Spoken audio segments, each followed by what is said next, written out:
Hello everybody, and today we have the 15th chapter of this beautiful book called Short History of the World by H.G. Wells, and 15th chapter is Sumeria, Early Egypt and Writing. You can listen to the earlier 14 chapters which have already been done. Sumeria, Early Egypt and Writing, 15th chapter. The old world is a wider, more varied stage than the new. By 6000 or 7000 BC, there were already quasi-civilized communities almost at the Peruvian level, appearing in various fertile regions of Asia and in the Nile Valley.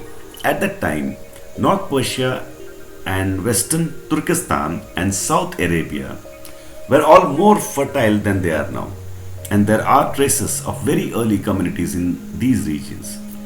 It is in lower Mesopotamia, however, and in Egypt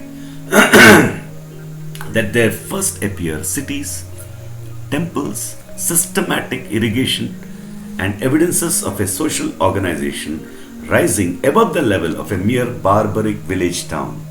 In those days, the Euphrates and Tigris flowed by separate mouths into the Persian Gulf, and it was in the country between them that the Sumerians built their first cities. About the same time, for chronology is still vague, the great history of Egypt was beginning. These Sumerians appear to have been a brownish people with prominent noses. They employed a sort of writing that has been deciphered, and their language is now known. They had discovered the use of bronze, and they built great tower-like temples of sun-dried brick. The clay of this country is very fine. They used it to write upon, and so it is that their inscriptions have been preserved to us. They had cattle, sheep, goats, and asses, but no horses. They fought on foot in close formation, carrying spears and shields of skin.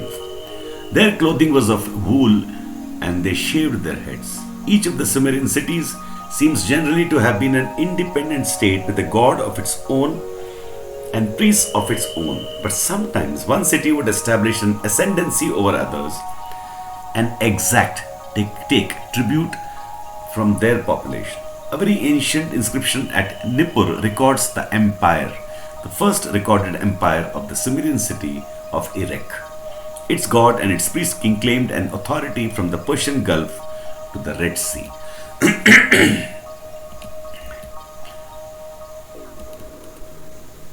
At first, writing was merely an abbreviated method of pictorial record. Even before Neolithic times, men were beginning to write. The Assyrian rock pictures to which we have already referred showed the beginnings of the process. Many of them record hunts and expeditions, and in most of these, the human figures are plainly drawn. But in some, the painter would not bother with head and limbs. He just indicated men by a vertical and one or two transverse strokes. From this to a conventional condensed picture writing was an easy transition. In Sumeria, where the writing was done on clay, with the stick, the dabs of the characters soon became unrecognizably unlike the things they stood for. But in Egypt, where men painted on walls and on strips of the papyrus reed, the first paper, the likeness to the thing imitated remained. From the fact that the wooden stiles used in Sumeria made wedge-shaped marks, the Sumerian writing is called cuneiform, wedge-shaped.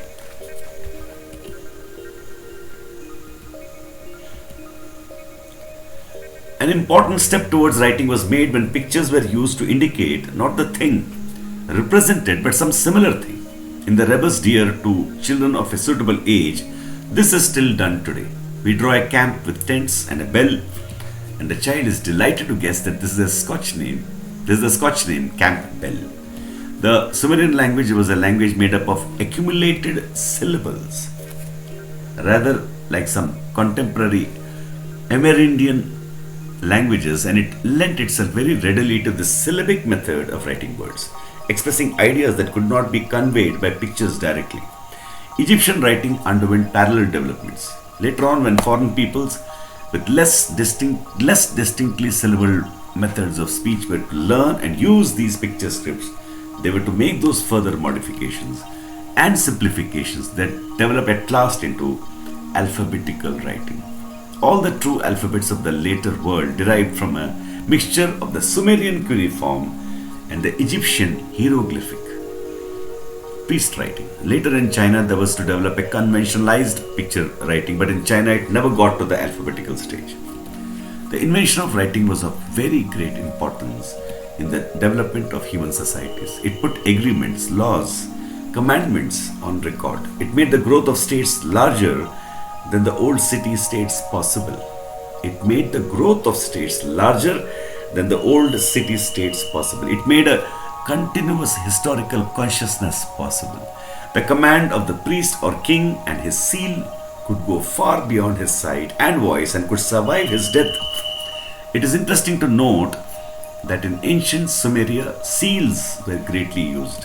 A king or a nobleman or a merchant would have his seal often very artistically carved and would impress it on any clay document he wished to authorize. So close had civilization got to printing 6,000 years ago. Then the clay was dried hard and became permanent. Further, reader must remember that in the land of Mesopotamia, for countless years, letters, records and accounts were all written on comparatively indestructible tiles. To that fact we owe a great wealth of recovered knowledge. Bronze, copper, gold, silver and, as a precious rarity, meteoric iron were known in both Sumeria and Egypt at a very early stage. Daily life in those first city lands of the old world must have been very similar in both Egypt and Sumeria. And except for the asses and cattle in the streets, it must have been not unlike the life in the Maya cities of America 3,000 or 4,000 years later. Most of the people in peacetime were busy with irrigation and cultivation except on days of religious festivity. They had no money and no need for it. They managed their small occasional trades by barter. The princes and rulers who alone had more than a few possessions used gold and silver bars and precious stones for any incidental act of trade. The temple dominated life. In Sumeria, it was a great towering temple that went up to a roof from which the stars were observed. In Egypt, it was a massive building. It was a massive building with only a ground floor. In Sumeria, the priest ruler was the greatest, most splendid of beings. In Egypt, however, there was one who was raised above the priests. He was the living incarnation of the chief god of the land, the pharaoh, the god king. There were few changes in the world in those days. Men's days were sunny, toilsome and conventional. Few strangers came into the land, and such as did fared uncomfortably. Priests directed life according to immemorial rules and watched the stars for seed time and marked the omens of the sacrifices and interpreted the warnings of dreams. Men worked and loved and died, not unhappily, forgetful of the savage past of the race and heedless of its future. Sometimes the ruler was benign, kind. Such was the Pepi II who reigned in Egypt for 90 years. Sometimes he was ambitious and took men's sons to be soldiers and sent them against neighboring city-states to war and plunder, or he made them toil to build great buildings. Such were Cheops and Shepron and Mycerinus, who built those vast sepulchral piles, the pyramids at Gizeh. The largest of these is 450 feet high, and the weight of stone in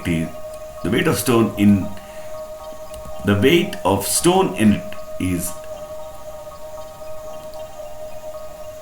4,100,000, 10,000, 100,000, 4.88 million tons. All this was brought down the Nile in boats and lugged into place chiefly by human muzzle.